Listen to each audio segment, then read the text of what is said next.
Yo, what's good, Chef? King? What's good, King Vic? Yeah, man.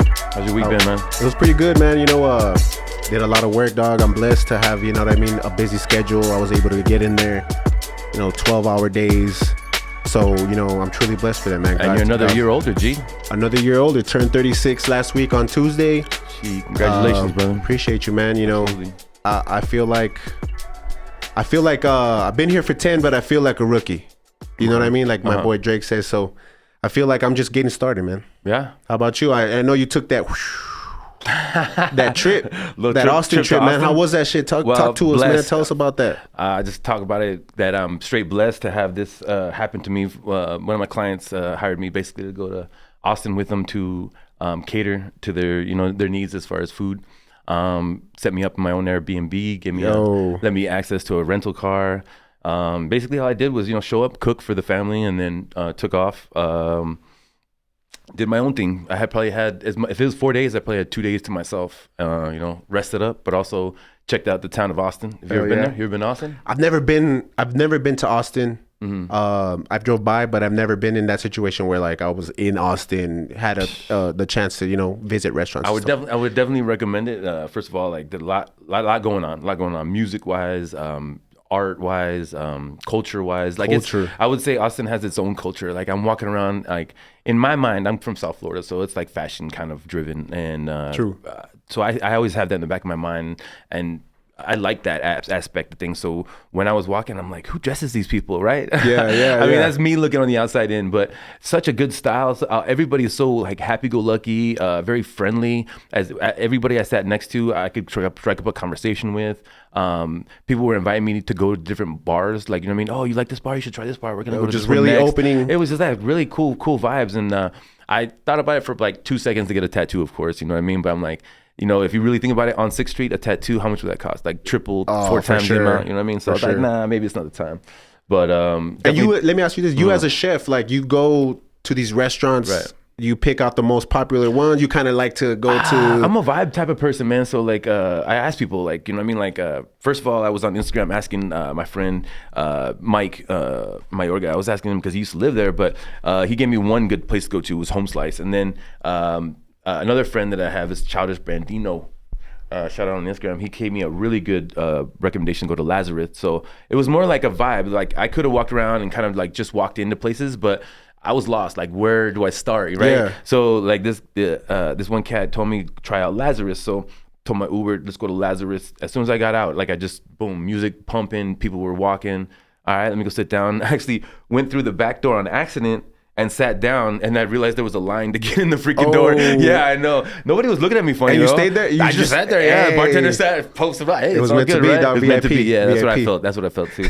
Anyway, yeah. You carried yourself in that way. Yeah, and you just made it boom. happen and shit, dog. Sat down like nothing. I don't know. I'm a G. Yeah, it worked. It worked. Whatever I did worked. So yeah, I sat down, had a Chipotle chicken torta, and I got to recommend that. Yeah, the bread made it. Everything was good about it. Like the beer was very banging. I enjoyed it. And then I just kept walking. I just started walking from that point. Like somebody gave me recommendations. It was just a dive bar. It's not my style. So I just kept walking. Ran into this Japanese place where you can cook your food in front of you. It was like shrimp and steak, and they give you some fried rice and neat stuff like that. I never had that experience. Like hibachi type shit? But you're your own cook. Oh. So they have like a little barbecue grill right in the middle, right? Okay. And then boom, you can just cook all your food right there, like how you like it and stuff like that. True. It was really cool. I know for a date that would have been really cool. Yeah, you know what I mean? So that's fresh, man. Yeah, hell yeah. That's a blessing experience, man, for you to go out of town and travel, not just travel, but travel to do what you love to do, dog. That's the blessing. Yeah, it was because I was happy. Like it was like insane. Like first of all, it's not a vacation that I planned. Oh, I'm gonna go have a good time in Austin. It was like they hired you to go. They didn't invite you. They hired you. They hired me to go to Austin. And I was taken care of in every way, and I did my best, obviously, to take care of them in every way. We got the same rapport.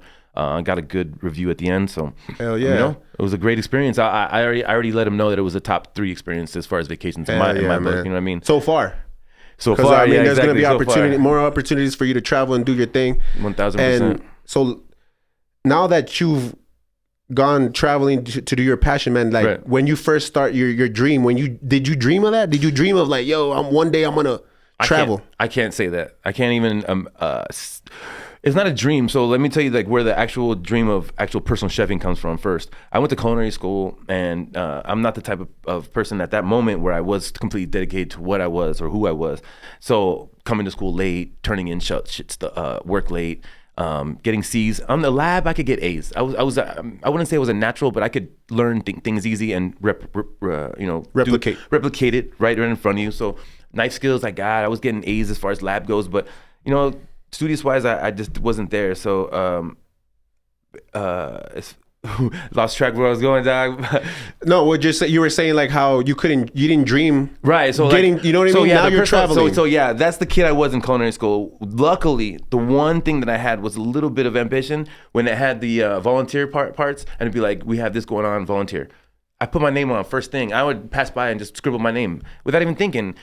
I don't know if that was God grabbing my hand and doing that shit, but like every time I volunteered, I did something cool. I learned something new. The chefs knew my name. You know what I mean? So it was like somehow that was the blessing in what I was doing, even though I was walking blind, dude. Seriously. So at that point, I went to I volunteered. I got to know the chef, and then the chef hired me or told me that he needed help in Montana. He's a personal chef for a family that owns a ranch in Montana. Oh shit! So he travels 6 months out of the year and lives there, and like they have fresh meat, fresh slaughtered meat, fresh morel mushrooms, like some of the greatest. Like a chef's dream, right? To work with fresh produce. Exactly. So this is the spark right there. I've talked about this a lot. I think I'm going to talk about this a lot in the podcast too. Is that there's a lot of sparks that happen in your life that you don't even know, but they spark in your brain, they spark in your body, your soul, and then later in life you're like, fuck, that's where it came from. That's where it came from. You know what I mean? So here I am in Montana on a ranch. We're going like we're shooting with 22 gophers, but like in the midst of it, when we're actually sitting down, we're serving 22-ounce porterhouse steaks that were fresh cut that day. Damn. With morel mushrooms that were caught by pigs, because you can't catch mushrooms, or you have to actually like sniff them out. Mushrooms, right? Anyway, yeah. So these are like delicacies, and the way this guy was taken care of and stuff like that, I was like, little nugget that I kept back in my brain. So here I am, and like I told you in the last episode, I was in that room thinking about what am I going to do, and I'm going to be a personal chef, and I'm going to be in somebody's house cooking. That was the dream. The dream would be to be you there, and then you're saying, Chef Clay, thanks for that meal, me packing up my bags and me walking out. That's the dream, I'm telling you right there in that room. There was nothing after that. Maybe lucrative, like I could take care of my kids, go on vacations, those are kind of dreams that I had at that point, you know what I mean?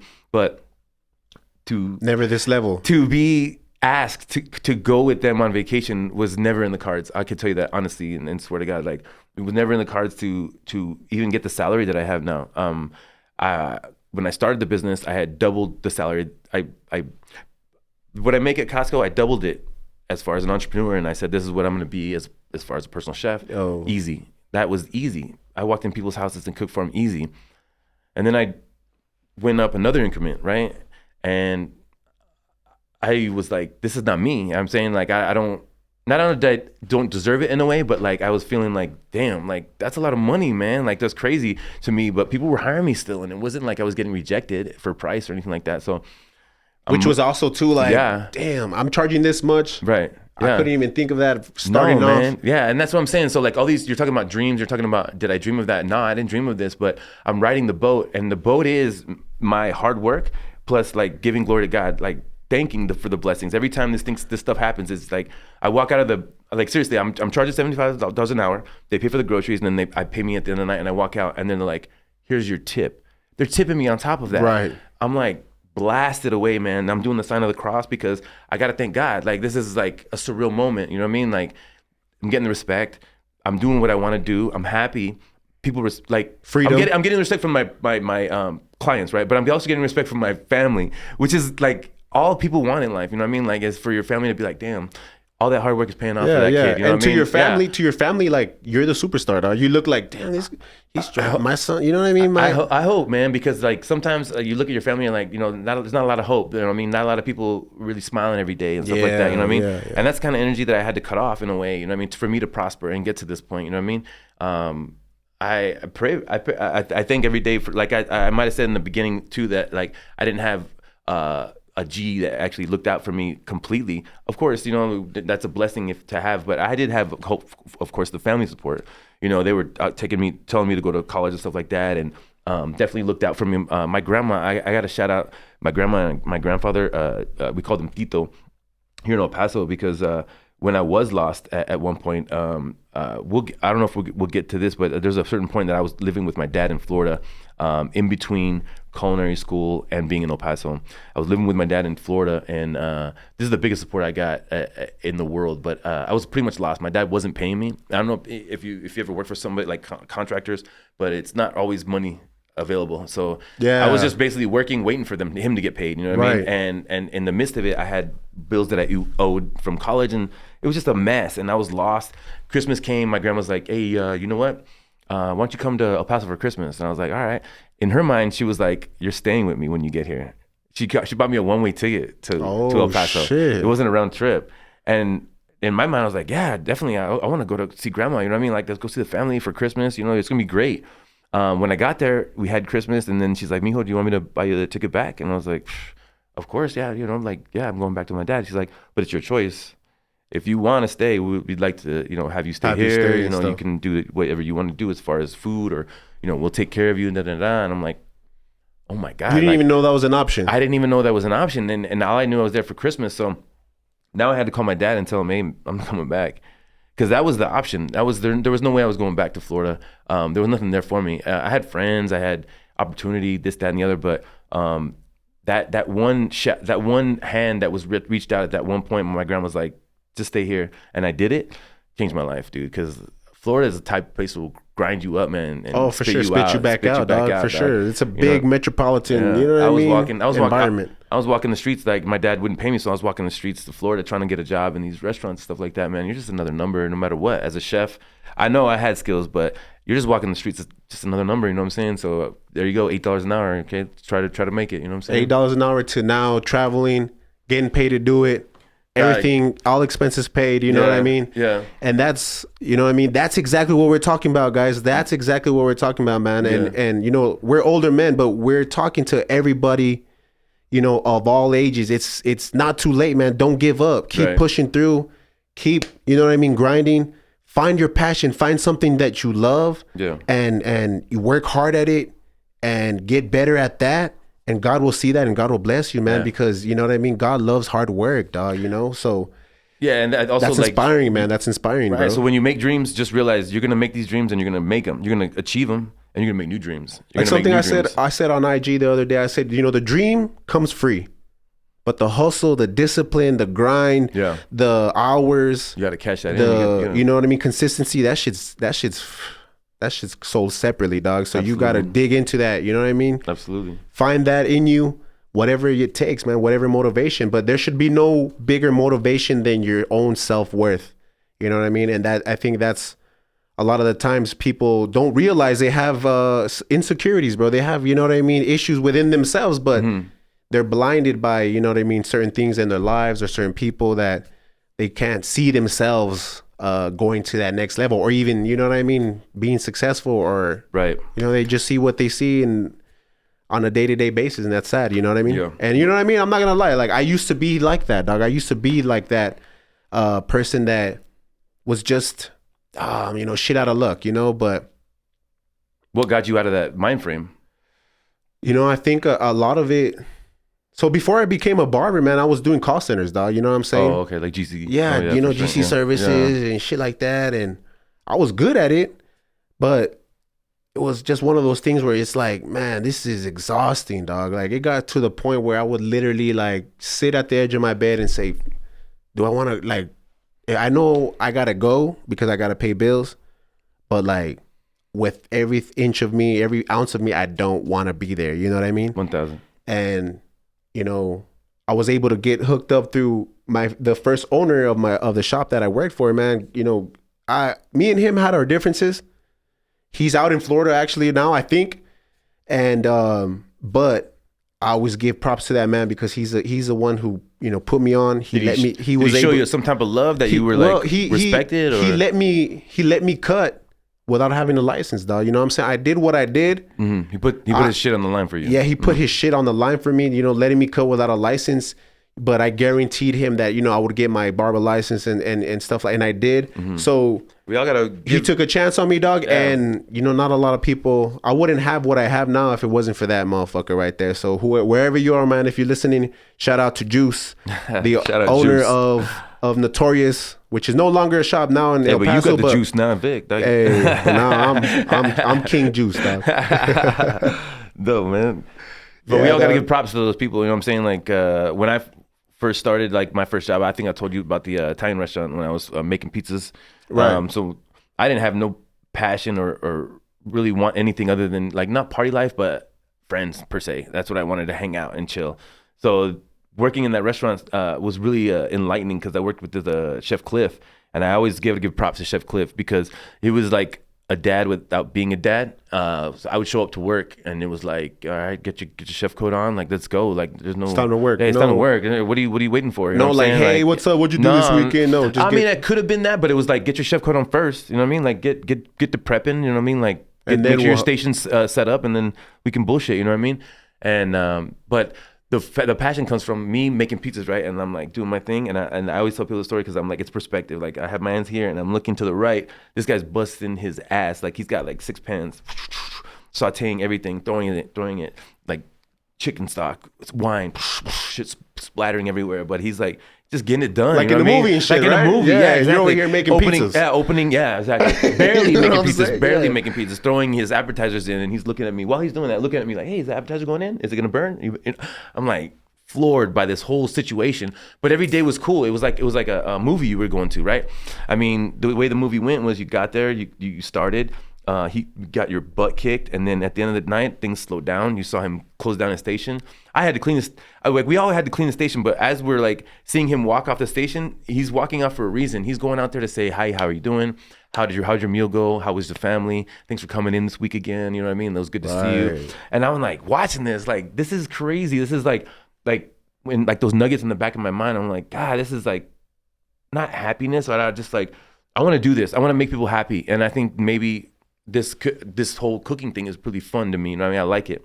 You know, like I could tell you that job was 8 months long, man. Like maybe 6-8 months long, dude. And I got so invigorated. Experience. Yeah, invigorated by that guy. I remember distinctly one day I was late. I was off of school and I had no way to get to work. It was just impossible. It was so far away too. I was like, Chef Cliff, I'm on my way to work. And he's like, okay, well, you're already late. I'm like, yeah, and I'm walking. He's like, what? And boom, hung up the phone. And next thing I knew, he was already there to pick me up.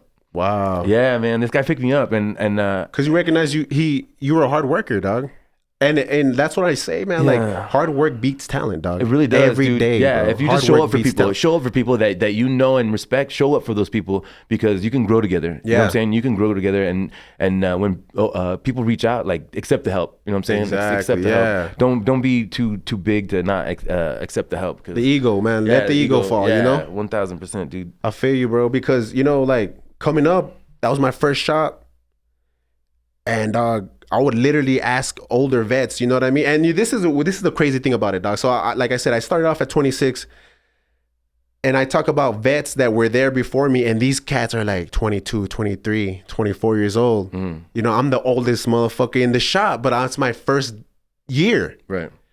So I'm thinking I'm king, you know, king dingaling, dog, when it comes to face. But then they sit me down to this dude that's been doing it for a while, younger than me.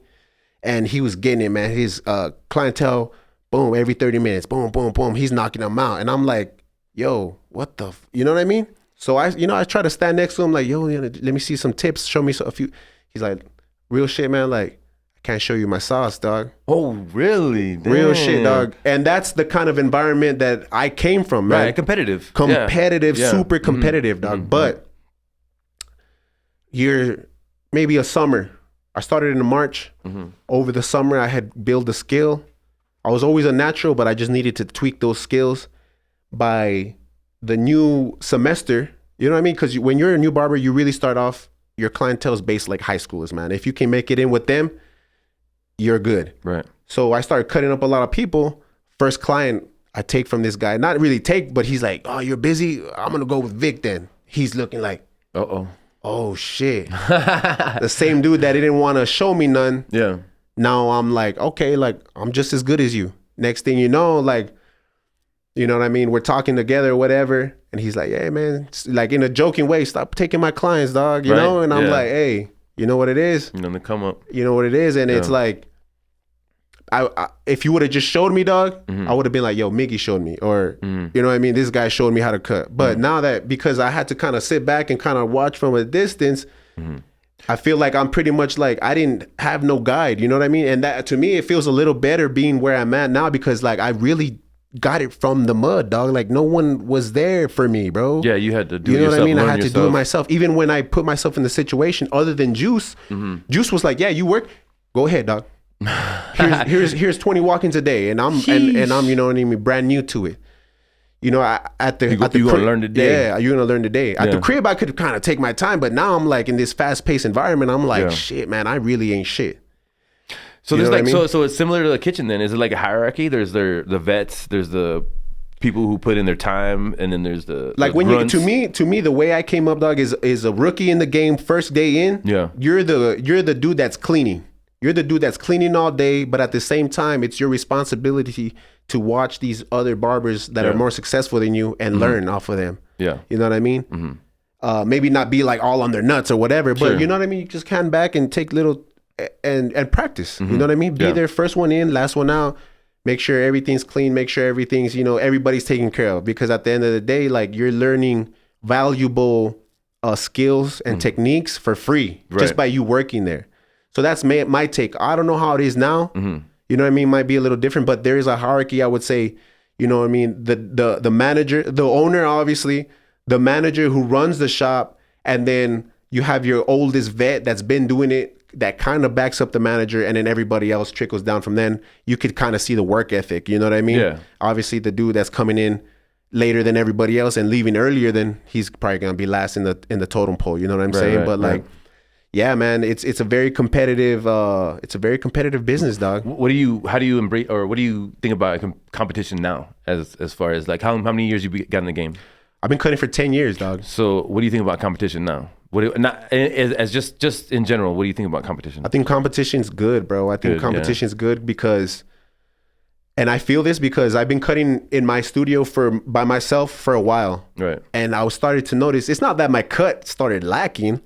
I just didn't have anything to compare it to. You didn't have that sauce. I didn't have the person next to me like, damn, this boy's putting out fire, and I have to, you know, take a little bit more time with it too. And when you work by yourself, you're kind of like, this is it. Go ahead. You know what I mean? Yeah. The client has no choice. So you kind of keep your eyes open. You see what I stay on trends are and stuff like that. I follow all the greatest, man. I follow all the greatest, and I even follow all the up and comers, dog. I follow people that see what they're doing, the innovators. Yeah, man. Because there's kids that are in the garage cutting out their mama's house, and they're better than some of these barbers in the shop, bro. I can guarantee you that. You know what I'm saying? So I definitely keep my eyes on the street, man. And at the same time, you know, to me, I just look at the cut. I'm not looking at you or your fit or your client's fit or what you're doing on the weekend.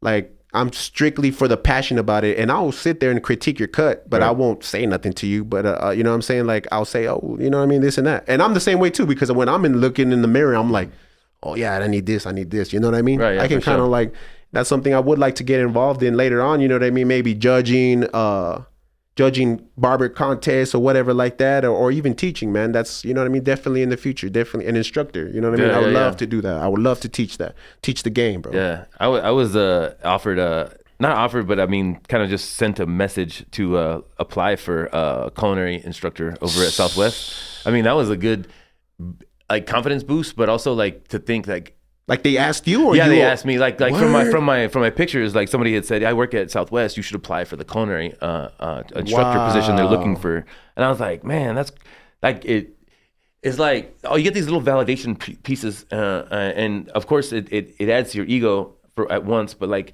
all I was thinking was the opportunities, like they're endless. You know what I'm saying? Like you can't just limit yourself, like you talk about dreams and stuff like that. Like there's endless opportunities of ways to like make an income, make an impact on somebody's life. And now I could be a teacher. That's daunting. You know what I mean? Like especially nowadays, dog. You know what I mean? Yeah, like 20 years ago, bro, we probably wouldn't have the same opportunity because there's no social media platform. There's no this, right. Twitter, TikTok, YouTube. You know what I mean? Like So we're in an age where we're very blessed and we're very lucky, man. If you're not doing something, then you gotta look internally and literally analyze your life, man, because you know these shit, it's not gonna fall in your lap, man, and it's not gonna come easy either. You know what I mean? And then that's another thing I want to go down this avenue is Instagram, social media, Facebook.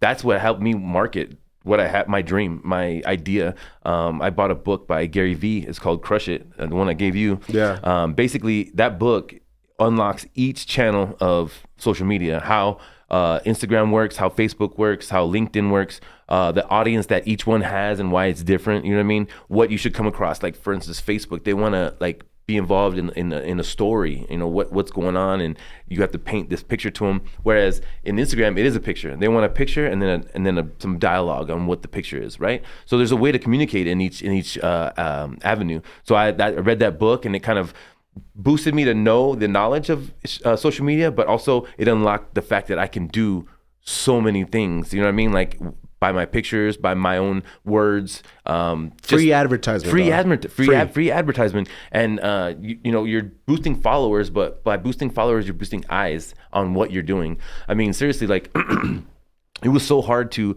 come up with being a personal chef, and I can literally tell you that I was like doing dishes at Costco in the food court next to all these employees. Be like, hey, I want to be a personal chef. I'm gonna come to your home. I'm gonna have my own equipment. I'm gonna cook in your home. They're like, what the hell are you talking about, Clay? Like that's it's weird, bro. Like focus, bro. Focus, bro. Yeah, right? yeah. I'm like, no, I'm serious, man. This is what I'm gonna do. Blah blah blah. And eventually, Shoutout Daniel, Knox did it. Basically, he was like, yeah, man, come to my house and cook for me. And it was more of like, I was in his ear every single day, and he was like, yeah, man, whatever your dream is, yeah, okay, sure. Let me try to, you know, see what's up. But shut the fuck up already. You know what I mean? Yeah, just go, show me then. Yeah, show me then, motherfucker. Yeah, so I remember I was nervous. I was like, you know what? I'm going to get my brother to help me. So we got this whole fucking thing going. I took pictures. I gave him a bottle of Bella Rosé just because that's the first one, you know what I mean? And I was like, this is where I'm going, you know? And he's like, all right, cool, man. I really appreciate it. You came through with everything you said, and I really appreciate it. Made a beef Wellington for him. It was nice, man. And I swear to God, from that moment, people were like understanding what I had to offer because they saw me with my chef coat in this man's house. They were wearing comfortable clothes, and I was just serving them like I was at a 5-star restaurant, right?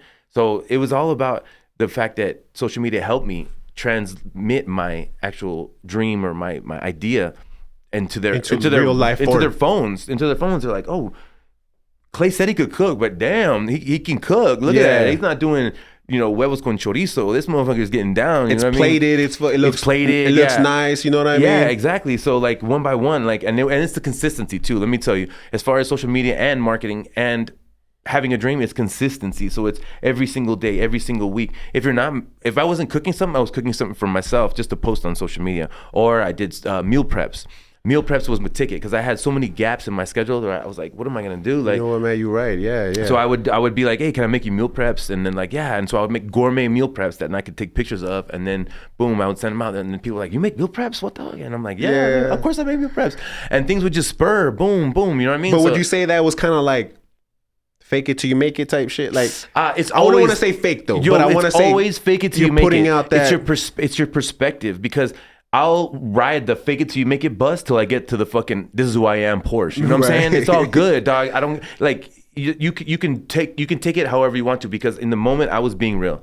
I was being a hustler. I was doing what I needed to do to make it happen. You know what I'm saying? Like, I feel that hard, I was in my apartment, dog. You know what I mean? Like on my desk, like putting out 20 fucking meals and trying to plate them up, fucking noodles all over my apartment and shit like that. You know what I mean? But it's a matter of like seeing the vision and bringing it to the audience. You know what I'm saying? The audience is not gonna come in your door and be like, hey, what are you doing in here? You know what I'm saying? Right. You got to figure it out. You know what I'm saying? And I, you know what I mean? That's a good point, bro, because I remember like starting off and having a lot of clientele. I must have cut my brother up, dog, like 3 times a week just to be like, hey, he got somebody in the chair. You know what I mean? Bet. Give out free cuts, dog.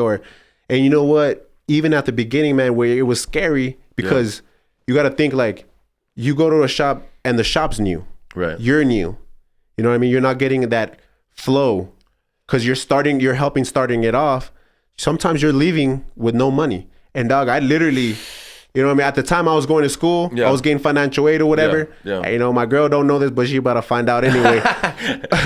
But I would take out, you know, $100 from my account. Yeah. And be like, look, babe, I made $100 today. You know what I'm saying? And just so she could be like, oh shit, that's $100. That's like $8 an hour right now. You know what I mean? Yeah. And it's like, shit, man. But, man, I remember the same hustle, man. I'd be waiting tables at Delaney Steakhouse, and I'd make like $50, but I'd still, you know, spend my $20 on what I wanted, and then come home with 30, and she'd be like, oh, and I'd be like, oh, babe, it was a slow night. I only made $30. You know what I mean? Same shit. You know what I mean? Like, you're making yourself happy, but being selfish to your family. You know what I mean? Like, in those moments, you're like, you know what I mean? Like, but I feel you were on a marketing tip, and I understand. I understand why you were doing it. Me, I was on like this lost tip. You know what I'm saying? But yeah, I'm sorry. I basically related to you, but in a different way. In the opposite. You know what I'm saying? In a different way. Yeah. You went about it the opposite way. Right. But I understand completely how you feel, man. I was you definitely got to fucking sacrifice some money or something to boost where you're going. You know what I'm saying? Like, it's not gonna just be free and easy and stuff like that. Yeah, man. Unfortunately, dog, like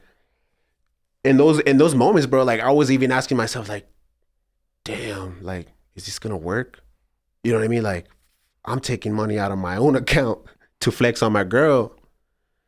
Is that, you know what I mean? Yeah, but yeah. I'm like, shit, I don't know if this is gonna work, because you start doubting yourself. But then you have that great weekend, and then you made like double the amount. I remember my first weekend that I made $200 in one day, bro. I was like, yo, I made it. I called my mom up, and she was like, why are you happy? Why are you so happy? How many, like 10 cuts? Back then, dog. Back then, you know, cuts, you got to realize, dog, we come a long way, man. And cuts, when I started, man, walk-ins were $15. Damn. You know, and you were lucky you got the 20. Right. Because there was still that traditional $2 tip or $7 cut with, you know, you give him a 10, he's good. Nah, you know what I mean? It went up 15, people already looking at you like, damn, this better be a good cut. So it was $20. So you know what I mean? $200, that's 10 cuts. That's 10 hours. Yeah. You know what I mean? Pretty much, unless you're grinding. But I remember getting out the shop dead tired, and you know what I mean, calling my mom like, damn, mom, like I'm about to go out, like best time I might, you know what I mean? She's like, you know, I'm good, I'm happy for you. Kind of like downplaying it a little bit, but like I said, that's traditional Mexican, like, what do you have to be happy about? You know what I mean? Like, get to work, it's still make sure that you don't spend all that money. Yeah, you know what I mean? Oh yeah, for sure. So yeah, man, it was scary times, but now, you know what I mean? You just got to stay focused. You got to stay on your grind, and I'm blessed to be where I'm at, man. Honestly, I'm truly, now I'm charging, you know what I mean, up there scale money, and something that I couldn't even imagine, man, at the beginning. Even like back then, even 25 was like, yo, I'm getting 25 to do this. You know what I mean? And now I'm like, you perfected your craft, though. You have the experience, you know what I'm saying? You have the background. You can really give a saucy fucking cut. You know what I'm saying? There's different. I appreciate you. Yeah, 1000%, dude. That's like, just like me, I have to go back and like realize, did you always have the quality? No, man. And obviously, like I told you, I was married. I wasn't cooking as much. You know what I mean? I'd make the same dishes over and over again for the family. You know what I mean? There was nothing eclectic or a lamb dish or nothing like that. You know what I mean? It was like culinary school 2004, last cooking job 2012, because I had that food truck. So let's say like 11, and then the whole gap of nothing, and then 2020 I opened the business. So it was like I had to refigure out my passion and figure out, like, I knew all the dishes. I knew how to cook them. I did them 100 times in restaurants, right? So it's there. I just got to do it again, right? Yeah. And I couldn't tell you, like, I just knew I was just gonna do it, bro. I just couldn't tell you like what, but there was no point in time that somebody could say, hey, I want lamb. And I was like, oh, okay, no problem. Sorry, I can't do that. I just don't know how to cook that. Never in my have I ever done that. So you say fake it till you make it. Exactly. Type of shit. Oh, hell yeah, I was more bro. like, put me in, coach. You know what I'm saying? Like, hell yeah. That's all that was. And you know what, bro? Like, I feel that, dog, because like I said, at the beginning, I wasn't good, dog. Yeah. They sat me next to this, you know, good barber. Yeah. And he was doing designs and shit like that. And people would come and say, yo, I'm gonna walk in, but I want this. I want a design, and I want this. And I'd pass up cuts, man. Yeah. I'd pass them up. Yeah. And this dude, better next to me, he says, look, dog, stop passing up cuts. Yeah. Because you're hurting yourself and you're helping everybody else at the same time. Yeah. Do the cut, man. Yeah. And just, if you fuck up, yeah, you fuck up. Yeah. But bro, like it was just like one of those things where you're like, nah, I want to be good off the rip. I want to be good off the run. No, you know good, what I mean? You should be like that. You should be like that. But you know, those little experiences that you gotta, like you say, you gotta take those things for lessons as you go along this path. Let me go somewhere real quick, Vic, because like last week, man, we had some fucking fire, bro. This week I'm a little off, bro. I apologize, man. You feel? Yeah, I don't know what it is, man. But let me just kind of go through my week and just let you know, like, kind of where I'm at. I had a weekend, like I told you, went to Austin, man. But you know what I mean? Like, we're human beings. We make, decisions. You know what I mean? You know your limits. You know what you're capable of, and you know what you're about. You know what I mean? Right. But you tend to sacrifice that sometimes. You tend to be like, you know what? I got this. You know what I mean? Right? Overconfident. Overconfident. I guess maybe that's what you could say. But I just want to kick this knowledge real quick. This is something that I wrote down in retrospect of something that I did this weekend. And maybe we can go into it afterwards. Let's see. But I put, stay in control. Don't try and get out of control. Stay in control. Don't try and get out of control. In other words, could be with alcohol, could be with your mood. But don't try and go to those places to get, okay? The idea of making decisions while intoxicated on alcohol or love or both is disastrous, right? Okay. You know what I mean? Prevent this by knowing your surroundings and your mission ahead of time. You want to always carry yourself upright and thorough. If it's a time for relax, then don't put yourself in a situation of decision-making circumstances. Yeah. So it's a lot of words. It's a lot of, just my ideas that I had to put down to kind of move past it. But I think in retrospect, what I'm trying to say is like, we can be out, you know what I mean? We're out partying, having a, relaxed time, kind of letting loose.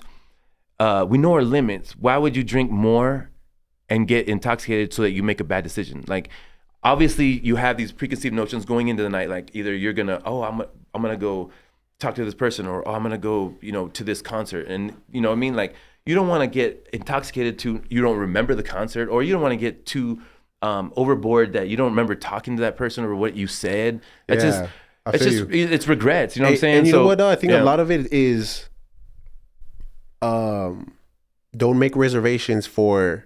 Don't say I'm gonna go out and I'm gonna only have 2 drinks. I think it should be like that. But at the same time, I feel like if you got to tell yourself that, maybe you shouldn't even attempt to.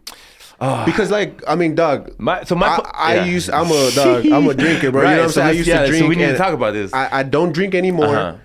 But when you do drink, you tell yourself that before you go to the bar or whatever situation, and then you've had your 2 drinks, and then 3, and then 4, and then you remember, like, damn, I said I was only gonna have 2. Okay, and then you keep going.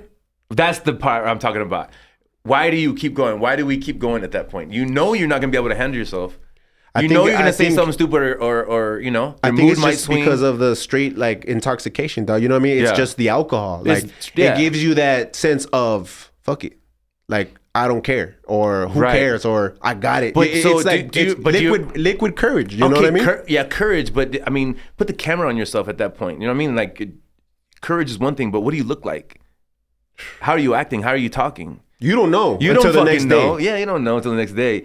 So that's what I'm saying. Like, whether it's alcohol or whatever if it's it could be anything. You know what I'm saying? Don't get over intoxicated to where you can't make decisions correctly. And then if you feel like you're in that situation, kind of just pull yourself out. You know what I mean? I know you're drunk. You're obviously not going to pull yourself out of the situation. But don't go down that road. That's what I'm saying. Man. Like, I know my limit. I have 5 drinks. After that, I'm making weird noises.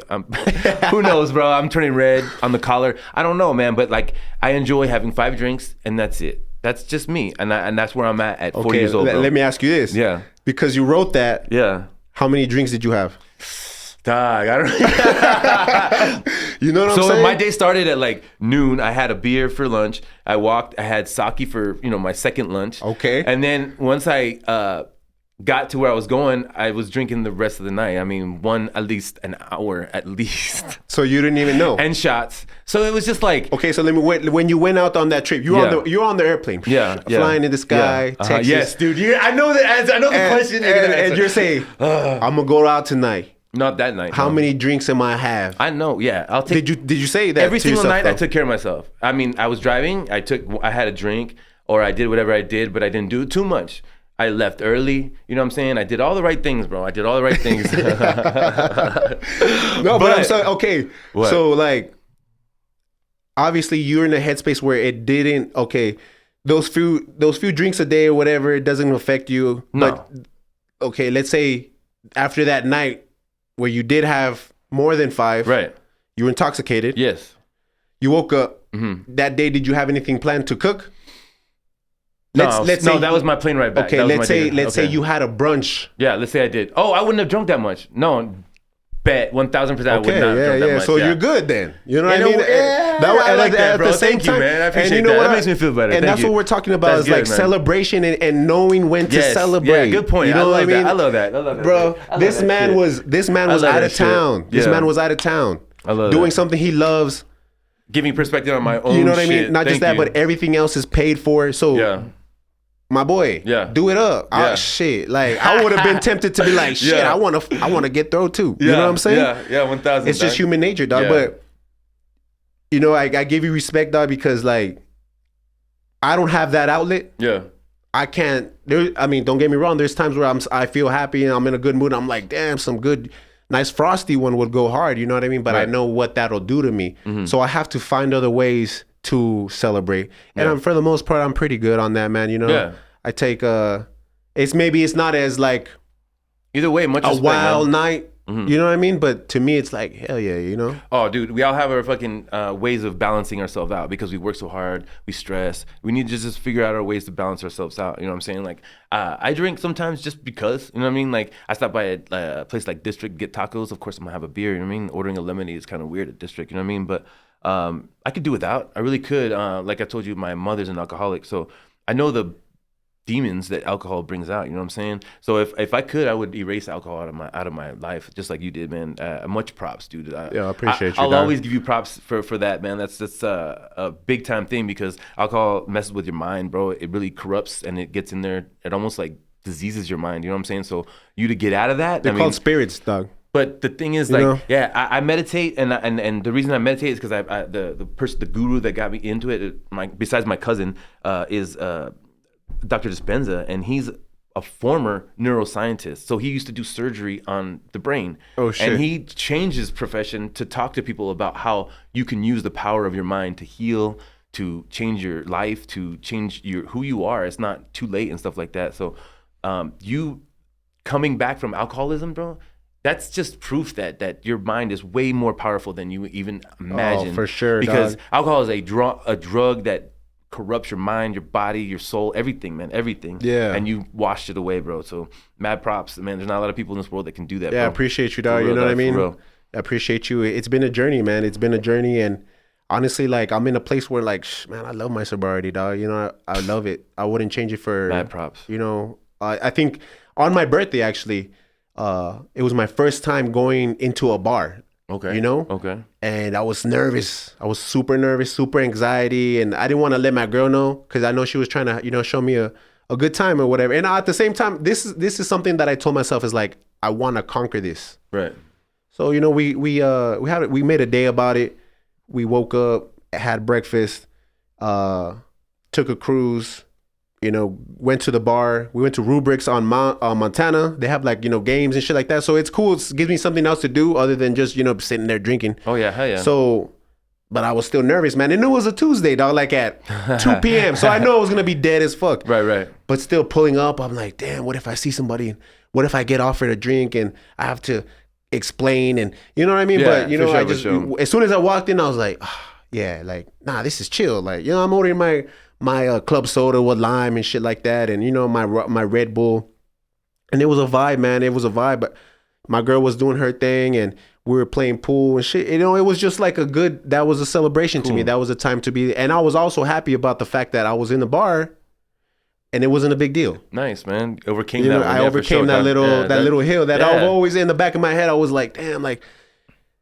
Because you know what I mean, that bar's environment, it's fun, dog. Yeah. You hear everybody laughing, telling stories. You know what I mean, having fun and shit like that. Up, man. Yeah. So like, I don't want to. miss that just because I'm like, well, I don't drink. You know what I mean? Nah, but you got there and you went through that. You know what I mean? We got little hills, we got big hills in our lives that we got to fucking overcome, and you just hit that hill, man. It's good, man. Because we talked about a big hill that I hit last week. As far as calling my mom and my dad and stuff like that, and things get better after that, man. Once you come down. Have you talked to her since? Man. So my mom, not so much, but just fine. You know what I mean? Just reaching out to her was great. And then my brother, it's gonna be a little bit harder, but at least he knows I'm, at least in the headspace. Maybe he might come forth because my brother's a little more. I don't know how to explain it. Like, we're different. So I'll wait for him. My dad actually hit me on Instagram, man. Like, it's not. My dad's a stubborn person, man. Everything, the anger, all that stuff that I got from him, but that's what got him through life. You know what I mean? And he's had a tough life, whatever the case may be. And he hit me on the Instagram talking about,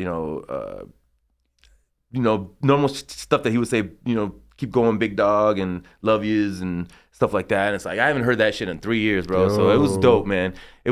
So yeah, those once you get over those hills, man, like you're scared to actually like reach out and go over these hills, but once you do it, your soul feels so much better. Yeah, bro. And I think you help those people too. And I think maybe your lady was looking at you too, like, is he gonna be able to do this? And you were, and in turn, you guys had a great time. And exactly. So things, you know what I mean? Those are hills that you both went over. You know what I mean? Like, you guys got through and stuff like that. So good, I had a talk with my brother-in-law. We went to Phoenix a couple months ago, and we went to the Suns game. He was drinking it up. And I was there chilling or whatever, watching the game, having a good time.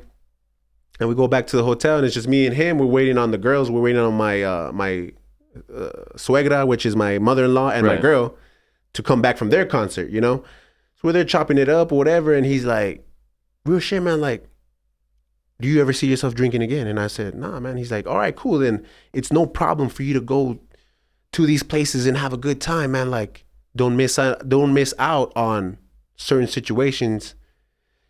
And you know what I mean? He's like, are you? And he even got in my face a little bit. And I needed that. He's like, are you the fuck up? And I was like, no. No, yeah. And he's like, well, then come on, man. You know what I mean? Like, if you already got your mind set, you're good. Chill. Yeah, man. I mean, I took that to heart, bro. Shout out to my brother-in-law for that shit. I'm sure it's gonna be a struggle for you, but it gets easier every time. Maybe, I don't know. I'm not sure, man. But I hope you have the mental strength to keep doing that, man. For sure. That's nothing to worry about, dog. Coming up, it's always been mental health has always kind of been an issue, dog. You know what I mean? Just kind of like going through depression and shit like that as a kid. Right. What? But also in our culture too, we're taught to be tough, man. We're taught to be tough, and we're taught to be like, nah, you're okay. Yeah, get through it, right? And when it's tough, sometimes as a kid, you're like, man, but I'm sad, though. Right, explain it to me. Why? You know what I mean? Yeah, exactly. And I didn't understand that till I got older, man. Mm-hmm. And I believe I was undiagnosed. You know what I mean? Undiagnosed with maybe ADD a little bit too. Oh yeah. Oh, most definitely, bro. No, I feel you. Yeah. Now that I'm an adult, I'm like, yo, I had ADD. Why, you were like hyper? I just couldn't you couldn't focus. I couldn't focus, dog. I couldn't concentrate, man. You could literally talk to me in my face, and I would just be staring at you with a blank, because I wasn't retaining the information. Yeah, damn. It took a while for me to overcome that as well. And wow. Through maturity and you know what I mean, just kind of like settling down a little bit more. Yeah, I don't know if it was ADHD, but I kind of have a similar thing where my like we could be talking, but my mind's racing here, so like I'm not really listening. I don't know if that's it. yeah. I don't do that. I don't do that anymore. But I mean, that's where I was liable to be. Like I was in my head, like thinking about all my problems, not necessarily like daydreamer. Not daydreaming per se. It was like I couldn't get rid of my problems. They were just always here. I couldn't, like, it was just boom. Like it was always everywhere I went. And once I like I did this meditation thing, it's like I could put it on the shelf, you know what I mean? And then walk about my day and kind of like take on the day, you know what I mean? True. So yeah, so you know what I mean? I just want to talk about let's talk about that, like entrepreneurship. Yeah. And you know what I mean? Dealing with those issues, dog, you know what I mean? Well, first of all, like when I first started the business, Gary Vee got me the book, or I found Gary Vee, right? And he was an entrepreneur that talks about like, you know, social media as far as free marketing. One other thing that he talks about is not only confidence, but using your passion to make a career, right? Sorry, I apologize. I fell off again. What would you ask me right now? You're good. I'm just saying, like, entrepreneurship. Yeah. And And having those problems as like, you know, ADD, undiagnosed, or like, you know, learning disabilities, or like. So he pushes the fact that kindness is the answer, right? So before, like we were talking about, like we're taught to be tough, and my dad's like an intimidating person. He has a mug on his face, you know what I mean? Like you do something fucked up, you know he's mad. It's like, oh man. It just took that stare. Yeah, exactly. So that was me all the time. Like people would be like, hey, you mad? I'm like, no, why? Because you got this mug on you, man. It's like, my bad, you know what I'm saying? Like, I get that a lot, you know what I mean? I get that a lot. You know what I mean? And like, so I had to switch it up and kind of be like, kindness is the answer. Like, no, like, you know what? I'm gonna smile more. Like, I do this weird. You could probably catch me in the day. Like, I actually not with my fingers, but like I'll do this weird like smile like that because to fix your face like that. Fix my face, bro. Because it's like it'll just fall. It'll just be like I'm into my thoughts or I'm into myself. So I'm like, boom. Now I'm like, boom. Tough. You know what I'm saying? Like, nah, I'm happy. I'm not worried about nothing right now. I'm doing what I have to do right in front of me. You know what I'm saying? That's the main focus that I have daily is like, do what's in front of you. Do what's in front of you. Not this. This is taking you somewhere else. Do what's in front of you. Right. Like being with your kids, sometimes you'll be playing with them in the park and you're like, oh, you know what? I got to make that bill. I got to make sure that money's there. I got to make sure. Taking away time from the actual shit that's going on. You know what I'm saying? You're not with your kid. You're not engaging with your kid and stuff like that. So you got to be present, bro. Be present. You know what I'm saying? So be present, guys. So that as far as entrepreneurship, when I started, it was like, be kind, right? Kindness is the answer. So I'm like, no matter what, I'll get shit on. I don't care. I'm gonna be kind to everybody, and not for any reason other than I want to be kind. Period. Not for karma, not for nothing, but just to be kind. And then also be present in the moment in people's lives, and as much as I can. You know what I mean? I want to say I'm the best dad in the world, or even deserve a trophy whatsoever. But I'm saying I do my part, and I try to reach out as much as I can. And you know what I mean? I think that's actively, so tough too, bro. Like, you know, being an entrepreneur, starting your own business, right. Making sure your bills are paid, making sure you're a good husband, good dad, a good brother, a good son. You know what I mean? Sure. It's so much shit that comes into play with it that people, they look at somebody that owns their own business and like, oh man, that guy's pretty, you know, he's doing pretty good for himself. You know what I mean? And maybe it could be the case, but like, how's your family, dog? You know what I'm saying? Like, how are you? Yeah. How are you doing? How are you? Are you good at night? You know what I mean? Yeah. Are you staying up? Are you calm? Yeah. You know what I mean? Like, so it's tricky, dog. You gotta, and you know, I'm still learning. I'm still navigating through it as well. There's times, dog, I'm not gonna cap. There's months where I'm like, how the fuck did I do it this month, dog? Like, how did I make it? Yeah. You know? But that's good though. Hopefully you're sitting in a quiet room thinking about that. Like, you know what I mean? Like, cause that's part of the meditation that I do is like, when I'm like, damn, how did I do that? Like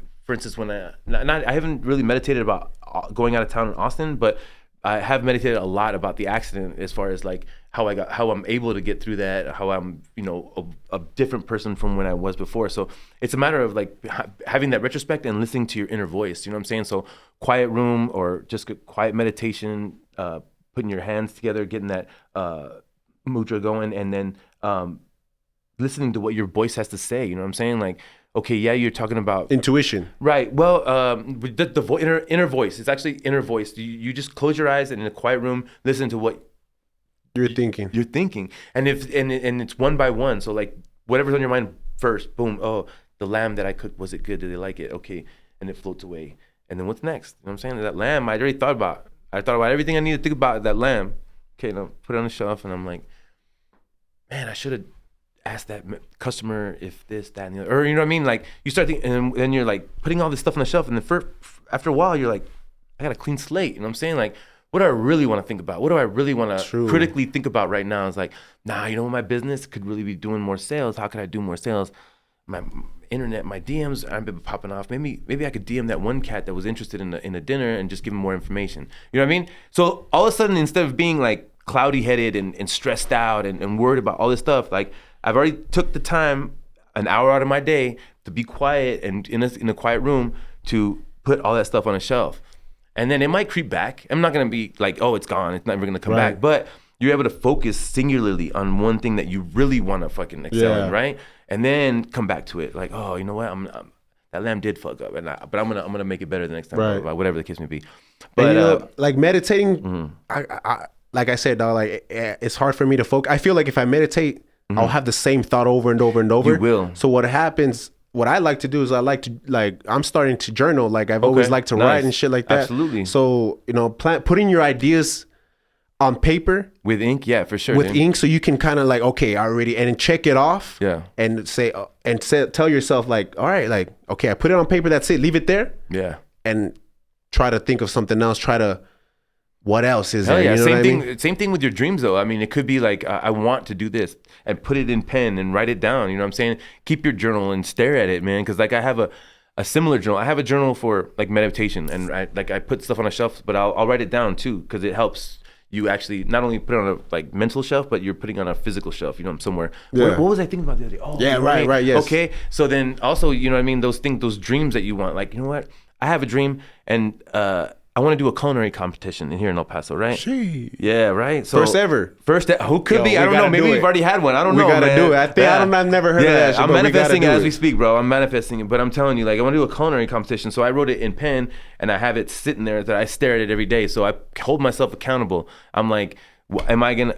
What steps am I taking toward this every day? You know what I'm saying? Right. And you know what I mean? Like the same thing that you're journalizing. I hope you put dreams in there too that you want to achieve later in life. You know what I'm saying? For sure. Yeah, because that's awesome. That's all you're doing. That's part of meditation too, man. Yeah, It's just there's hundreds of ways to meditate and be able to kind of center yourself. Yeah, because I was always struggling with like, how do you just sit down and like not think about anything? You know what I mean? So it's always kind of been like, nah, there's no way I could do that. It's a journey. I gotta put it on form, you know, in actual paper form and shit. So it's a journey. One book that I can recommend that I started reading, and then I did audibles too, but it was like before meditation, before I realized, you know what I mean, like my mind, it was called The Monk That Sold His Ferrari. Oh shit. So this is a guy that basically rose up the entrepreneur. I don't know if he was an entrepreneur, but he basically started making a wonderful salary, you know, got everything he wanted materialistically in life, hit this top of the mountain and was like, I'm not really happy though. Like, there's gotta be more in life, right? So then he somehow basically gets to this monk monasterium where he learns how to kind of meditate and realize that simple is better in a way, you know what I mean? So selling his Ferrari is like cleansing his soul in a way and figuring out how his happiness, his own individual happiness is, you know what I mean?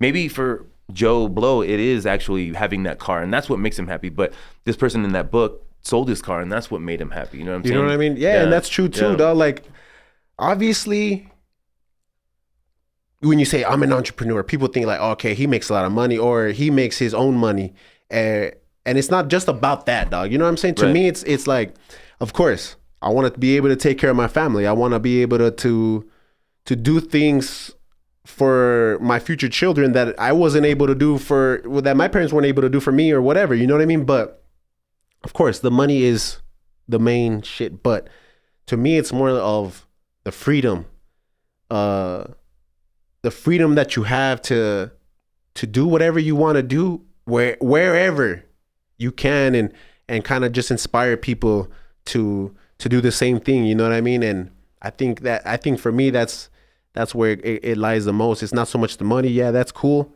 But at the same time, like, I feel like I'm a little bit more humble with it. You know what I mean? Like, yeah, of course I want the nice car and this and that. Like, but I mean, I'm cool, dog. I'm cool. Good. You know That's what I'm saying. I think we should be content with where we are in life. That's definitely a good I'm blessed, mantra. bro. That's, yeah, You know? absolutely. Stay blessed, man. Stay blessed, because all these things that we get in life, I mean, you gotta thank God for them, bro. You know what I mean? Like, you're going through life, but you're thinking all that stuff. But man, I don't know. Like, you've been through it all though. So like, when you're content, your contentness is different from my contentness. Right. What makes you happy is different from other people and stuff like that. Just strive for it. That's all. Yeah, exactly. For sure. But don't get stuck in that. Also, want for more too. You know what I mean? Like, at the same time, it's like you gotta. It's good. It takes balance, because you can't just focus on the bag. Right. You know what I mean? Oh no, yeah. Me personally, I try not to, but I mean, obviously, we gotta pay bills and Oh, for sure. You know what I mean? Like, I'm always like trying to think, how do I leave Costco? And you know, it's gonna take a price tag basically to leave Costco for me to, you know, maintain my day to day and stuff like that. So, Or do you feel like you're close to that though? You feel like you're? Yeah, I took a month off. I took a month off in February to figure that out. Basically, I have my schedule set for my personal chefing, and then I had dinners like for Valentine's Day from the 8th all the way to the 28th. It was set up so that I was like, you know, I even went to my boss at Costco. I was like, hey, how am I gonna make it work? You know what I mean? Like, I set up all these parties. Like, take a month off. We have winter leave, So I took a month off without any Costco pay, no benefits, no. So you got a taste of how it was gonna be. How it was gonna be, and that was a good way to keep my foot in the water and kind of like see what the world is like gonna be like when I'm an entrepreneur. You know what I mean? Like paying everything that I need to out of pocket. You know what I'm saying? And it was eye opening. You know what I'm saying? Like because your savings just depletes. Boom, boom, boom. You know what I mean? Like you just start spending money left and right and stuff like that. So it was good to see. Number one, I have to have a lot of savings. Number two, I have to higher my prices, right? And the reason, and it's not because of anything other than like I'm doing a niche service, right? And I have the experience and I have the value from all the recipes that I've written. I've done them numerous times. Tenured to walk into people's homes. I have a good service, customer service, rapport. I have great reviews on Google, like 30 5-star reviews. Shit, that's what's up. With comments and stuff like that. So I've got to take that into account and then charge what I need to charge, right? Because I'm not there yet. I haven't upped my charge to where I need to be, but there's certain steps that I need to make before I actually go into the world and say I'm an entrepreneur. You know what I'm saying? Like I have a part-time job that takes care of me with benefits, medically, 401k, all these things that are like I could keep my Costco job and be fine in the rest of life, right? So I'm trying to leave that. I need to do all those things for myself, right? Save money. So number one, I'm saving money. I'm just gonna make sure I have enough money to make those decisions when I'm by myself. You know what I mean? And like, how do you deal with raising your prices, dog? It's a big deal. I was gonna ask you, but I see you're asking me first. How do I do it? I'm not saying how do you do it, but how do you? Let me rephrase the question. How do your clients take that? Like, have you have you increased yet? So this is what I've done. When I started the business, I have a certain amount of clientele that are at $50 an hour, and I've never changed it for them. And then I have new clientele as I grow, and they're $75 an hour, and that won't change. You know what I'm saying? For them. For them. But as an entrepreneur, it's going to change to where I'm $100 an hour for everybody, because that's the business. That's now. just the standard. That's just the standard. It's been tough internally because I don't understand why. You're talking about the bag. You know, you can't keep you can't keep your eye focused on the bag solely. And I'm trying not to, because I'm trying to shout out to everybody's on the Instagram. We got 5 listeners or whatever. Yeah, hell yeah. I'm trying to get some too. But I lost word track, bro. Again, bro. Oh well, we'll start over. We're talking about raising your prices and dealing and telling clients and dealing with the so it's internal for me personally. It's internal. Like I'm thinking like, well, I remember telling somebody like, well, I'm just a dude that came from nowhere and I'm nothing cooking in your kitchen, right? That's not the case. I'm not from nowhere. I'm not nothing. You know what I'm saying? I have all the things I talked about: my value, my menus, my experience. You're no longer that person. Yeah. Well, I no longer think of myself as that person, right? So I got to think of myself as not Chef Clay like egotistically, but Chef Clay as the person that's been through it and can bring exactly the painting that I'm the painting that I'm, you know, the portrait that I'm trying to paint for you. Right. You know what I'm saying? I'm going to walk in, have a clean chef coat. I'm going to give you 5-star food. I'm going to cook it in your kitchen. I'm going to clean up and you're going to enjoy your night in a comfortable setting of your own home. Right. Right. Right. So, I mean, that's what I do. There's no BS about it. You know what I'm saying? So like, truthfully, you haven't experienced the, hey, I'm going to have to bump you up to whatever X amount of dollars. And you haven't experienced that to where it's like, I haven't been. You haven't raised your prices yet. I haven't put myself in that situation. My boy. So, yeah, I know, dog. I know. So but that's my next step, though. My next step as an entrepreneur is to be confident, to be in that, right? So we're talking about hurdles, talking about hills. Mm-hmm. That's my hill, bro. I gotta actually face it. I gotta face it and tell him, you know what? Chef Clay, the person keeping it PC, is actually going through restructuring. We're gonna change prices for numerous reasons, inflation, blah blah blah. But I just don't have that conversation in my head to where I feel confident and comfortable yet. Do you know what I mean? Right. Even saying inflation, I don't want to say inflation. That's not the reason I'm raising prices. I feel like what works for me the most, dog, is because like I said, I started off at 15. Right. And then it went up because appointment. I started getting busy, whatever. Now I'm charging, 50 for the cut. Right. 55 for the beard. 35 for kids. So you know what I mean? Those prices have gone up, but I feel like it's fair with the market that is There you go. that is El Paso. Competitive with the market. Competitive with the market. That's the and the also word. too, like, bro, I've been doing this for 10 years. You know what I mean? It's the experience that I have to offer, dog. Exactly. And also I have my own place. Like, you know what I mean? Like I said, nothing against other shops or whatever, but this is more intimate. This is more private, if that's what you're into. So, but you gotta know when you raise your price, dog, that you're gonna have a fall off of some clients, and that's okay. You know what I mean? So, to me, it's not okay though. Okay. Because I mean, it's personal. Like these are like families. These are like people that I contact and talk to in a friendly way. You know, oh, do you see this? You see that? Or you know what I mean? Like, so it's like I feel like I'm disrespecting them in a way. Okay, so then that's why I would say when you bring that up, I would try to go about it as don't say, oh, it's the recession, right? Because now you sound like a company, right? You want to take that, you know what I mean? Maybe cook them that last dinner at that price and say like, hey, look, unfortunately, like next time it's gonna, you know what I mean? Find some way to, because it's value, dog. You know what I mean? It's value, and if you're cooking up 5-star dinners, bro, you know what I mean? And I got some comments here, man. Let's see if I can go through real quick. Like I said, my cousin Teresa, she's the one who got me into meditation. She says, it's the value you offer, nothing more, nothing less. Commensurate to the work you do and the service you provide. It's compensation, I guess she meant. Compensation for the work you do and the service you provide, right? And then another person from Heavenly Side says, cost of product also goes up. Do you pay more for your products, your supplies and stuff like that? Hell yeah, dog. Yeah, you're like, fuck yeah. Bro, like I try, that's what I try to explain to clients, dog. Like if you look at my setup, man, it's literally like $1,000 setup, dog. You know what I mean? Like that's just in machines and stuff that I need to cut your hair. Oh, and then let's turn on the lights too, right? Yeah, lighting, bro, like, rent and all that shit. But I mean, as far as like, okay, like the service, I can't put my rent in it because I decided to do it and do that on my own. You know what I mean? I could still provide the service somewhere else. So I understand that. Does it give me a little bit more? I feel like I could charge more. Yeah, but you're paying pretty much for the service that I provide and for the upkeep and maintenance of the tools that I have to use on you. Let's say like you come into the shop and then you say, hey, well, you know what I mean? Give me a discount. Like, okay, how do you feel if I didn't do the shaver? What if, how do you feel if I didn't use a razor on you? How do you feel if you want to bring the price down, but let me bring my service down. Yeah, exactly. Is that fair? No, it's not. You know what I mean? So it's kind of like, and don't get me wrong, I've only lost handful of clients and within the last 10 years, you know what I mean? Yeah, but I think you got, I think somebody told me too, I think you're being naive if you think you're not going to like lose customers for any reason whatsoever. You know what I'm saying? Like it happens. It's a cyclical, it's a cycle, you know what I mean? Like, cycle. Yeah, so.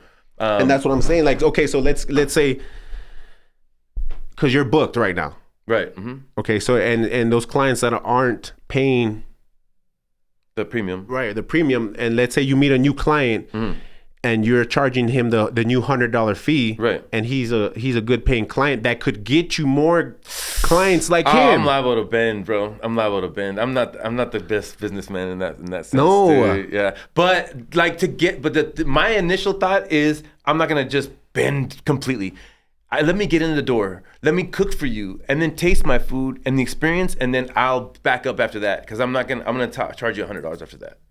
That's my thing. Okay, but what I'm saying is that let's say you make that new client and he brings you up another client that wants the time frame of one of your clients that pays less.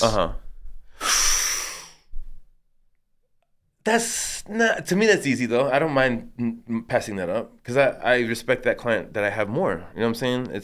That's easy. I would push me to make the conversation more though with that family. You know what I mean? Like, I guess I shouldn't need that type of motivation, but you're very perspective. I like that a lot, Vic. That's good perspective, man. You know what I'm saying? Because like the end goal is to, dog, like obviously, hopefully cut for us. I mean, cut or cook or traveling for celebrity. Yes, dude. Yes, and I see the horizon now. Like I see that possibility of someone saying, "Hey, you travel? Oh, I need you over here." You know what I mean? Like, oh, what? Exactly. Yeah. Exactly. Yeah. You know what I'm saying? So now that I think that your time, because you're starting to do that now, your time is more valuable now, dog. So yeah, you can cook up a dinner. Right.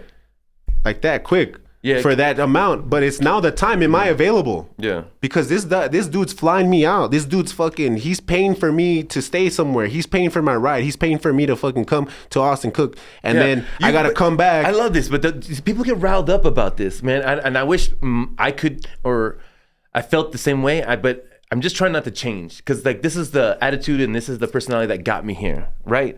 So I feel like if I start acting like that, like I'm gonna change, dude. I'm not saying you have to act a certain way though. Right. It's actually getting more. You're actually valuing yourself more. Okay. And which is good change, right? Sure. I don't see wrong with that. No. Yeah. So I'm not saying like, look, dog, like I was exactly like you at the beginning of the year, because when I would go get my hair cut, shout out to my boy Jam, Adrian. He's my barber. He cuts me up. So, we're talking about prices. Yeah. 2023, whatever. And I asked him, I was like, hey, how much do you charge? He said, oh, X amount of dollars. And I was like, okay, cool. He charged more than me at the time. And he asked me, and I told him X amount of dollars. And he literally, dog, he let me have it, bro. He said, dog, you're fucking up the game. He said, you have your own space. You're a 10-year veteran. You put out fire. You know what I mean? Your content is dope. You have a lot of followings. You know what I mean? You have a lot of people that you put on in the game. You know, I put a lot of barbers on, dog. I'm not a cap. I put a lot of barbers on to where I put them on to where like, yo, this is your first start. Like, go ahead. Yeah. And he said that has a lot of value, man. So it's true. Don't undervalue yourself, because at the same time, if somebody gets a cut from you at this amount of dollars, and this other dude is charging more than you, but it's less quality, how does that make you look? Yeah, for sure, dog. So let me just like, of course, like my horizons are open around my, like, I'm like, everything's a possibility. So what if, since like I charge minimal, what if I had one client that wanted to pay me $150 an hour for work every day? What do I do then? But you still, obviously, you're every day he wants service, and make sure that I'm there at 5 o'clock. What do I do?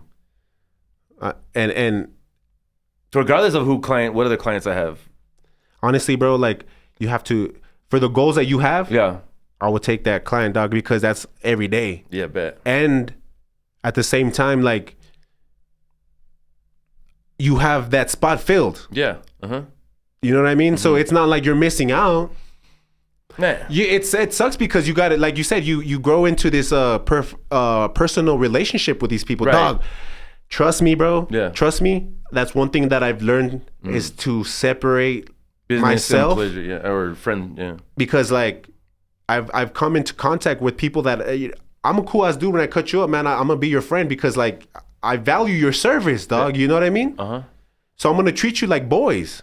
But if I feel like you're taking advantage of that, and I'm not seeing they're doing it on purpose, they just might not knowingly. Right. You know what I mean? And that's where it needs to be brought up. And then if they don't feel if they feel like, oh yeah, most of the time it's like, yeah, no, you got it.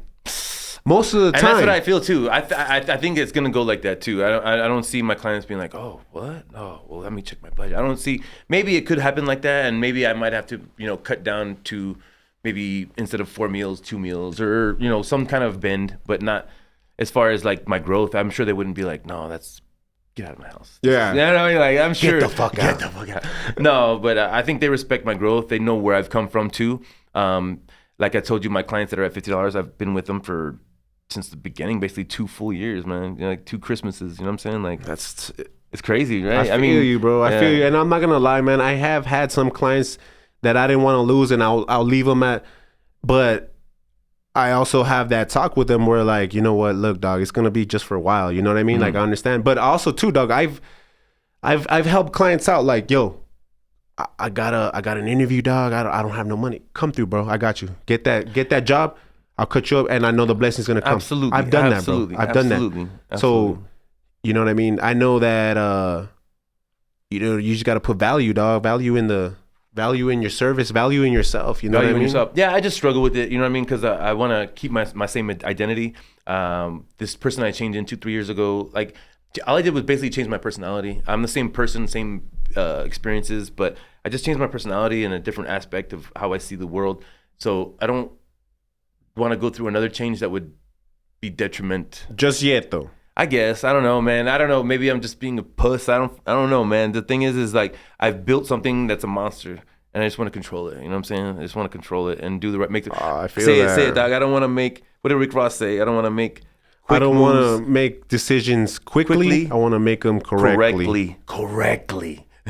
Boss.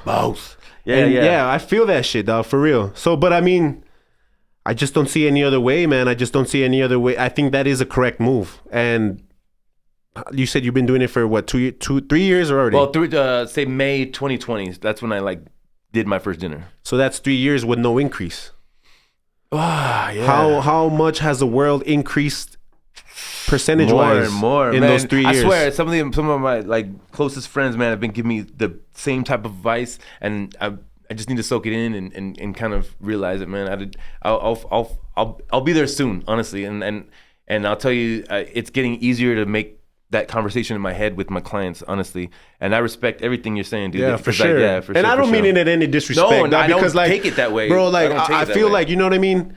You're my new business partner, dog. Bet. So 1000%. I gotta do this, dog. I gotta, and just like you to me, man. I hope that you know what I mean. And if there is a situation that comes up, and I get just like when you bring. I think that's how this podcast is gonna keep it real. We just gotta keep it real. Just with like each you brought other, me into the podcast, that you know what I mean. You like you said, I didn't say you forced me to, but you lit that fire under my ass. So I was like, shit, okay, let's ride. Yeah, right. And you know what I mean. Like I feel like I gotta just say that because we work off of tips, and we work off of providing a service and shit. You know what I mean? So, shout out my boy Vic. Gave me this fucking badass fade.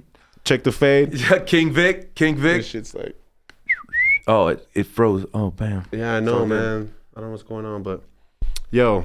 So business is good. Business, it's been good, dog. Like I got some painting to do tomorrow. Well, actually, Wednesday. What's today? Tuesday? Yeah. Tuesday. I got some painting to do tomorrow, dog. So we can go ahead and finish up, like I said, that last 10% that we need to finish up so we can go ahead and have it open. I've been getting calls on walk-ins, dog. I've been people walking in trying to get a cut. Hell yeah. And we're like, yo, we're not open yet, man. So shout out to those people that are keeping an eye open, man. And real shit, man. Shout out to, I'm gonna be honest, man. Shout out to people that just fucking, you know what I mean, been coming through, and they just slide through just to see what it is, what how it looks like and stuff like that, man. Shout out to the barbers that I used to cut up with, and you know, take the time to actually just stop by and holler at me and see how I'm doing and shit like that. Man, that's love right there. But I cannot wait for this to happen, dog. I can't wait for the shop to be 100% open. I can start, you know what I mean, maybe adding another chair, hiring, and you know what I mean, doing videos and doing pop-ups. I definitely want to do a pop-up for the city and hold it down and shit. But you know, we're at that last 10%, dog, and that's I think like the steepest part of the hill that I've conquered yet, dog, because you know what I mean, it's taken a lot of work, especially because, like I said, from the ground up, I don't have no backup money. I don't have nobody backing me. I didn't get a $25,000 loan from daddy or whatever it is. So I literally just saved $5,000, flipped that into what I got going on now, and I'm still navigating myself through this newfound entrepreneur world that I'm in now. You know what I'm saying? So, and also, you know what I mean, starting the podcast and everything like that, dog. So I just feel like we're in the right direction, dog. Like, you know, I've heard from somebody, I've heard this expression where it's like, my life is like a bow and arrow, dog. Okay. And the bow and arrow is like back here right now. You know what I mean? Oh, you're ready to let go of that as soon as I let that bitch go, dog, whew, it's straight to the top. So, nice. You know what I mean? It's been a long time coming, dog. But like I said, and you said too, like we want to do shit correctly and not quickly. So yeah. Bear with me, guys. El Paso, man. I hope you guys, you know, support once I start opening it up, man. I hope you guys, you know, fall in love with that little piece of my heart that I have in like a studio form. So I'm looking forward to that shit as well. That's what was cool to get to know you is like you had big dreams. You know what I'm saying? Like they were in your head dreams still, but they were the big dreams. You know what I'm saying? Some people have dreams. I want to be this, I want to be that. But you're like, no, I'm going to do this grand opening here. I want to do this. I have, you know, the paintings on the wall. You have a whole vision of, you have a whole vision. I know. Bro, I've been like, it's because even though, dog, back in the day when I was fucking up and shit like that and not focusing, I would still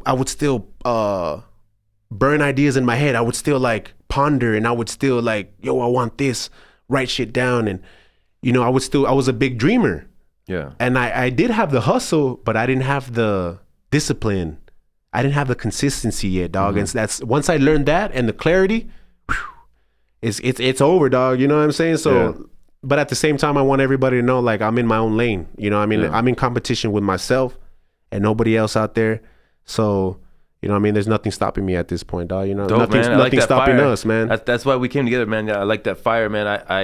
I still have that fire, man. 3 years later, after starting the business, I still have that fire. Yesterday, I didn't have my car from the shop. I had to fucking Uber to 3 houses, man. It's just, and people ask why or like how. It's like, nah, I got this fire that gets me going, man. Every fucking day. Go. Don't worry about it. I got this. Man. You have to keep going, bro. You have to keep going no matter what, man, because nobody's gonna do it for you, dog. You know what I'm saying? Hell no. And also, like, people are counting on you. Well, people are counting on you, and like I told you, that consistency, man. When you show up every day and you don't have no BS excuses about why you can or can't, you know, you just show up and get it done. That just shows a lot, man. These are people that work hard themselves, you know what I'm saying? So they need people to be consistent in their lives, you know what I'm saying? Yeah, I feel that, dog. Yeah, so that's what I wanted to portray, and that's what I always think about. Is just, you know what I mean? But it's easy. Like I said, you have that fire. You're ready to do anything you can for your business. You know what I'm saying? Yeah. And when I told you about the podcast, I was like, I didn't really explain how it could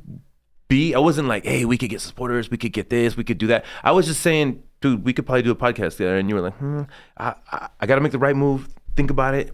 And then when you were in, you know what I'm saying? So now I can tell you, like, there's so many opportunities from the podcast. Like, we're letting people know about your studio opening. For sure. We're gonna get supporters that help us on the podcast and then talk about us as entrepreneurs and stuff like that. It's all gonna work out in turn. This is just another facet of our business. You know exactly, dog. Absolutely. Exactly. And on being entrepreneurs. You know what, dog? It's like you bring up, you know, taking Ubers and multiple Ubers a night, dog. And I remember, bro, like, there was a time where, you know, I didn't have a car and I was cutting hair, dog, and you know, we had just moved to the Far East. Yeah. And, dog, like, I literally, you know, rode my bike to work, dog. Down Zaragoza from, if anybody knows where Pebble Hills High School is, I'm riding that bitch all the way up, down Zaragoza to hit Mountwood and those aren't the easiest sidewalks either. Nah, bro, at all, dog. Nah. You know what I'm saying? This is during the summer, dog. I'm riding my bike, get there. I have to cut like 10 heads. It's like 9, maybe 8 p.m. now, and I got to ride back home. You know what I'm saying? I did that shit for, you know what I mean? Like 2 years, dog. You know what I'm saying? Because I didn't want to, I could have just said, fuck it, man. Give up. You know what I mean? But I had commitments to make too. At the same time, I was setting setting my schedule like crazy. So, I mean, it would just, you know, I look back at that now and I'm like, you know what? I've always been a grinder, dog. I've always been a fucking hustler. So we shout out a grinder right here. It's Heavenly Slice, Texas. They're a food truck here in El Paso, and they're following me, and then they also are commenting on here, and they put it's not about the money, it's about the clientele, the support, and the consistency. Yeah, exactly, that's what we're talking about. And then they said we're killing it. So hey, and big shout out to Evermore Productions, dog. They're the ones that are helping us out with the podcast, and you know getting everything engineered and stuff, so we can just come in and do our thing, and that's it, man. Shout out to them, big shout out to them. You know, much support from those guys too. So if you guys ever, you know what I mean, need some sort of production, make sure you guys hit them up. Let's see. Another comment. Questions. Rent is absolutely a true cost. It's holistic. You can choose anywhere to provide your service, and if the space sucks, it sucks. Period. Did we talk about that? I'm sorry. Maybe it was a while ago. Sorry about that, Teresa. We got Chef Marco Olivares from Lola Rose. He just commented, great stuff. Keep up the good work. Yo, shout out Lola Rose. I'm telling you straight up right now, best restaurant in El Paso, period. I'm not going to fucking let up on that, on anybody. Service, ambiance. Talk to the bartender at the end of the bartender. He's got a goatee. I'm sorry. I believe his name is Mark, but he gave us a great experience as far as food goes. I can let you know the octopus on the menu is wonderful, amazing, and every other superlative you can think of. What else, man? Chef Olivares is a competition chef, so one day maybe you'll see us competing in front of an audience for the El Paso to realize what we have to offer as far as culinary here. But shout out to Chef Marco Olivares. Yo, that's what's up, dog. How many people you got watching right now? Four. But they're still commenting, so that's cool. That's what's Okay, good. cool. Heavenly Slices Texas also said, I keep my regulars close to my heart and always will. Okay, that's good. They saw us when we were nothing, and they have been true supporters. True, right? And that's why it's tough for me to raise my prices on them, for sure. But that's a restaurant? They are a food truck, actually. Oh, so okay. shout out not only them, but like all food trucks, because I've personally been through the struggle of food truck, and that's a hard business. That's grinding morning till night, till in your sleep you're thinking about if your truck's gonna start. So shout out to everybody working a food truck, for sure. Let's see if we have any more comments. No, but thanks for everybody who's watching on the Instagram live. I'm gonna end this shortly. We're gonna I think we're probably like on an hour 20 maybe right now. Yeah, I think so too, man. I think it was a good vibe, dog. You know what I'm saying? Like it just gives me more, you know what I mean, like ambition to keep doing this shit and to actually experience new things as well, and to keep navigating through what we're going through and through what I'm going through, so I can actually bring that shit up to the audience and you know what I'm saying, like let them know what's going on while we're still navigating through this journey and shit. What other I was thinking about the last podcast. We were maybe we could have laughed more. I don't know. Do you have anything like anecdotes or like any stories from being a barber that sticks out in your head, like an experience that you had that dang, like in what topic? I don't know, like a funny situation. Like I could tell you for sure. Just recently, I was invited to do a dinner, and it was a surprise for the husband. And I don't think about it until I actually get there. Like, think about it. She had to hide me and lie about what the situation was. So there's so many things going on wrong there, dude. And I remember getting the text that were like, don't come yet. My husband hasn't left yet. You know what I mean? Like, yeah, okay. So it was like, it sounds like, what's going on? I was even sending messages to people. Hey, is this shady? Am I walking into a shady situation? You know what I mean? Like, but all in all, I think that would have been a good cover. Hey, I'm just a chef, dog. Like, hey, right? You know I what don't I'm know, man. Either way, you get blasted. I don't have a coat on. I don't have a vest on, brother. Shit, you know what, dog? Like, just. I don't know, man. There's so many situations, bro. That, you know what I mean? So many funny stories and shit. I can't really pinpoint one right now, but no. I don't remember if in the first episode I talked about like the stupid situations I walked into, like the weird, you know, like growing pains you have. But me being a chef, right? I have all my own tools and equipment, and I'm gonna cook. And when I leave, I showed up one time without my knives, man. Whoa. Yeah, I showed up without my knives, man. So just realize you have growing pains, man. You got, I've shown up without a cutting board. You know what I mean, like stuff like that. So just realize there's growing pains. And does the client kind of look at you like, what the fuck? Like, you don't have your shit or what? I'm barely not looking at their face, but yo, man. But like, let me tell you, like, I was like, you know what? How you doing? I'm Chef Clay. Blah blah blah blah. You mind if I borrow you? Like, or I was probably like. You know what? I apologize. I got all my equipment, but I forgot my knives. It's a bag, and I forgot it last minute. Would it be okay if I just borrowed like one of your chef knives or a big knife that you have? Then I can get everything done, and then kind of make it smooth like that. But you're an idiot either way. You know what I mean? Like there's no saving face. So I just kind of just said it, and I remember they were really nice. Oh yeah, let me get you a knife. No problem. They stood up. But my experience is to where everything's perfect. I try to. It's not always going to be that way, but I try to so that that doesn't happen. And they're watching me cook. And they're like, man, this is cool. Like they're watching me. I'm serving them. I pick up their food. There's no there's no bumps in the road. It's really like you're at a 5-star restaurant, but it's your home. Yeah, you know what I mean. Sure, So I try not to have bumps in the road, but of course you're not going to be perfect every single time. Yeah, right? You know what I mean. You know what I mean. I think the worst case scenario for me that could have happened was like a power outage, dog. Really? Like, during your cuts? During the cut, bro. Well, actually, the good thing, we have wireless clippers now. True. But like, we're in the dark with our phones there, shining on the heads and shit like that. It was just like a maintenance, I guess, something that was going on or whatever. But yeah, man, that was kind of like oh shit, what's going on? You know what I mean? And then like the power's out for how long? Like everybody got a client in their chair and everybody's just looking at us like, fuck it, man. Let's just shine the fucking phone on them and Right, keep doing what you gotta do, man. And sheesh. yeah. Someone probably broke up the scissors too. We're like running out of battery or something like that. yeah, fade them with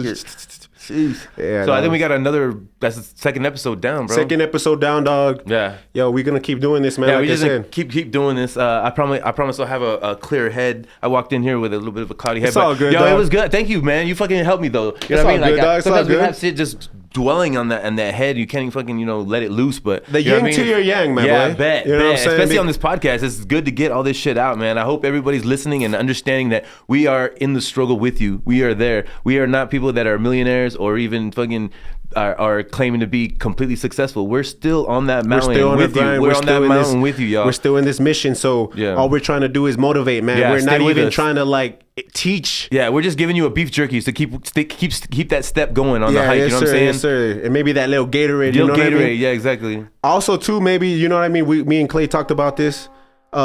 We might be bringing on guests soon. So keep a lookout for that. And you know what I mean? Other than that, man, yo, you guys stay blessed. There's another episode of Absolutely, man. Grind2hard, dog. Hey, it's been a pleasure. It's been a pleasure, dog. Let's keep going, man. Keep going. Peace. Stay motivated. Stay positive, y'all. Later.